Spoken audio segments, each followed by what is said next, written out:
की ज्याची निवडून हत्या झाली आहे, एका आईचा नौजवान मुलगा वारलाय, एका घरचा तरुण मुलगा गेलाय, त्याची हत्या झाली आहे। आणि अशा प्रकरणामध्ये या घरचे आई वडील, त्या मयताची पत्नी आणि त्याचा भाऊ गेल्या 9 दिवसापासून या ठिकाणी बीडच्या जिल्हाधिकारी कार्यालयासमोर हे उपोषण करतायत, आमरण उपोषण। त्यांची तब्येत खालावत चालली आहे, पण प्रशासनाचं या उपोषणाकडे दुर्लक्ष आहे। गेल्या 9 दिवसापासून इथल्या प्रशासनाने या प्रकरणामध्ये कोणत्याही प्रकारची हालचाल केलेली नाही, कोणत्याही प्रकारची कारवाई केलेली नाही। त्यामुळं उद्या भविष्यामध्ये या जर आरोपीला अटक झाली नाही तर उद्या भविष्यामध्ये रमेश घुलेंची सुद्धा हत्या होऊ शकते, रमेश घुलेंचा सुद्धा या ठिकाणी मर्डर होऊ शकतो। त्यामुळे माझी या कलेक्टरला आणि इथले एसपीला विनंती आहे की तुम्ही जर खरंच खाकी वर्दी घालून या ठिकाणी ड्युटी करताय तर ज्याचा सीडीआर सापडलाय त्याला या ठिकाणी अटक केली पाहिजे। तुमची एसआयटी तुम्ही नेमली, एसआयटीचा प्रमुख हा बाहेरचा असतो, एसआयटीचा प्रमुख तिथलाच डीवायएसपी एसआयटीचा प्रमुख केला। एका पानाचं पत्र 15 मिनिटात काढलं आणि एसआयटी तयार केली। त्या एसआयटीवर विश्वास नव्हता म्हणून प्रकरण आता सीआयडीकडे दिलंय। तर सीआयडीने काय कारवाई केली?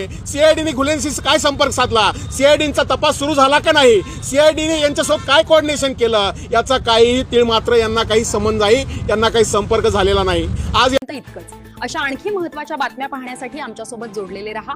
आमचा व्हिडिओ लाईक, शेअर आणि चॅनल सबस्क्राईब करायला विसरू नका। धन्यवाद।